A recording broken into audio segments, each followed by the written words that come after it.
see how long it is before some of these preps come out of my building.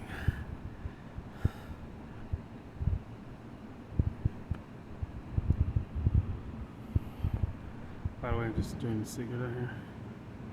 Just got my workout done. Just wait. Look at over here, Mr. Looky over here. Y'all see the light in the window? These fucking people scare nobody. If you notice, someone scare themselves. What I don't understand is how the biggest, right, whoever's doing this, any of my TIs, obviously these people were outnumbered, out-resourced. They have every asset you could think of on their side, but yet they play these stupid games, right? Does that make any sense? You know, misinformed. There's a lot of misinformation going on. Lately, I've seen some videos from some people. They just be posting like, it's just some weird stuff, man.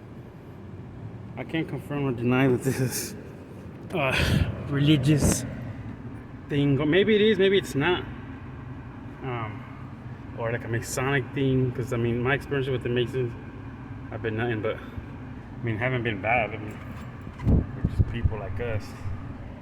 But just people supposedly casting spells and, you know, it's like, all I know is, for most of us, we either running our mouth on the internet about something or talking about something they didn't like. So what they did was keep an eye on us, made us know that they were keeping an eye on us, and either we were defiant, like most Americans I would expect.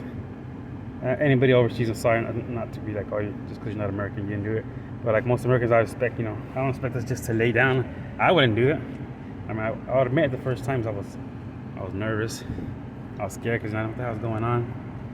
You know, well, me, it started with that I've noticed is in 2015. I separated. Actually, 2016. It was on Veterans Day. I had the day off of work and driving over my brother-in-law's house. It was about 8 miles from where I used to live in Stockton, California. He lived right outside of town, off the main road. Make a right about 10 minutes down the road and go to his house. And I started noticing every day was a guy on a bike. Every time I did, I was like, oh, maybe he worked, maybe he had the same schedule or something like that. Until one day it was a Saturday and a Sunday and I saw him do it. So one day I said, okay, I flipped, you know, he passed by, I flipped the bitch and followed him. And as soon as I started doing that, I mean, I didn't have no mean face or no, you know, I wasn't cussing him out, just, you know, going normally. You know, he took different turns, but I don't know if they read my thought or not, but I lived there since I was 15. At the time I was 31. So, I mean, I pretty much knew a lot of the roads. So he's taking back roads and cutting, and he stops, he pulls on the side of the road, and I pull over, and, you know, he's looking where he's pretending he's calling somebody. He gets on the road again. I mean, I'm not saying anything. He turns around and he walks a couple steps towards the car like he's gonna tell me something. I just keep, you know, I don't break eye contact with him, and he turns around and goes. And then we finally get back into town, and then he stops at a store, and I stop and I put gas. They just hold the door open for him, and he's just looking at me like, what?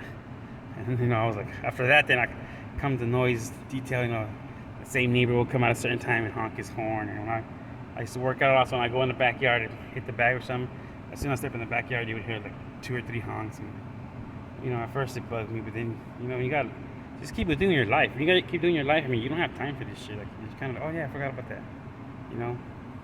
And then they get, I mean, it's pretty insulting to me, the people they send me, you know?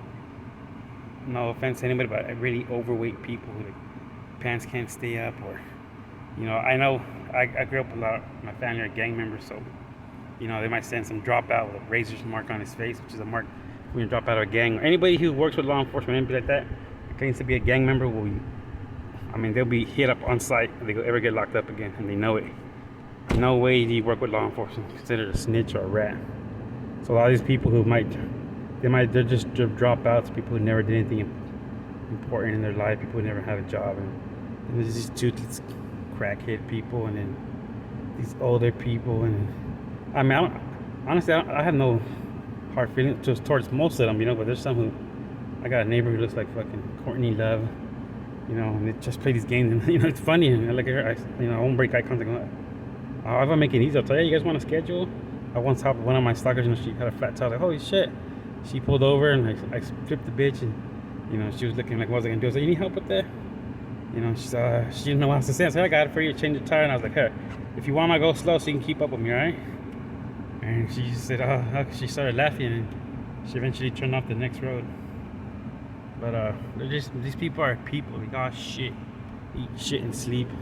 The way I see it, I mean, most of these people in this building, they wouldn't be able to pay the rent. You know, and sometimes they try really hard. You know, it's fucking ridiculous. I put little cameras here and there and caught them like standing by a wall, by a certain door, and then as soon as I come out, I pretend like I'm coming out. They start walking. I close back the door.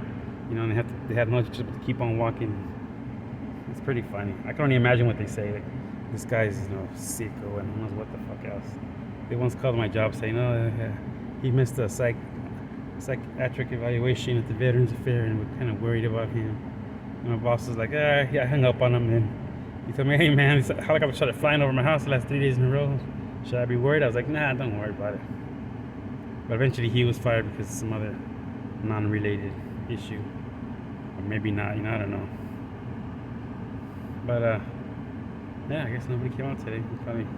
Remember, if you're a TI, your car is bugged. Your car is bugged, and for some of the people, this goes to a certain person who, you know, I still catch up on their videos. There's not one person who's stalking you, okay? It's not one person. The person doesn't have the power or the ability to use the resources. Nobody else has the resources, but, you know, a big brother. Because to have the helicopter or a certain that doesn't come from one person. Oh, one person sent this person. That's not how it works. And trust me, what you think they don't know, they know. They don't need no warrant. They don't care about whatever it is they're doing. It's all part of the Patriot Act. They don't have to even let you know why they're investigating you, why you're under surveillance. There's a way, the legal way to go through this is you'd have to go to the FBI and say, hey, I want to clear my name, and it's a long, painful process. But, you know, I mean, what else are you going to do? Some people don't have the money for it, some people do, or some people are just scared. Inform yourself first. Know your rights, know your laws, and don't give these motherfuckers not 1 inch. Not 1 inch. You know, what's the fuck is the reason why people who have more than authority, I mean, any moment they can come up with something and, you know, bust in your door and take either one of us away. They have that, you know. I've made peace with, you know, hey, I might not have the rest of my life. They might, you know, do something. I made peace with that. You know, maybe some say, oh, that's a loser talk. I don't lose, but I'm gonna tell you one thing I won't do is I won't back down. You know, I'll be down if I go quietly. So, you know, there's a lot of misinformation and people say, no, it's this and it's that and blah, blah, blah. I can't conform or deny most of that, but I just know what I know. I work for the government, so I got an idea too. And I was lucky enough to have certain people in my old neighborhood, you know, tell me, hey, look, they approached me, they said this. And then I had a friend of mine who worked at the DMV, and then, you know, things went easy for me when I went there. And then one day I went there, and next thing on security sat next to me. She said, hey, come have a seat with me. We went outside, and she let me know some information, and I was like, okay. So sorry, I didn't want to get you involved in this. She's like, no, it's okay, you know. You need help or anything? I said, no, I got it. Because I don't want to drag anybody else into this, you know. Officer ain't running. I mean, they know where you're at all times. They know what you're doing. Your house is probably, as soon as you step out, how they bug it. They have the key, your car is bugged. They know what's going on. So don't sit there and think like, oh yeah, I didn't check this out. It don't matter if you get a private, you know, IP, whatever, internet. It don't matter what you do. Trust me. They know what they know. And if you think you're pulling something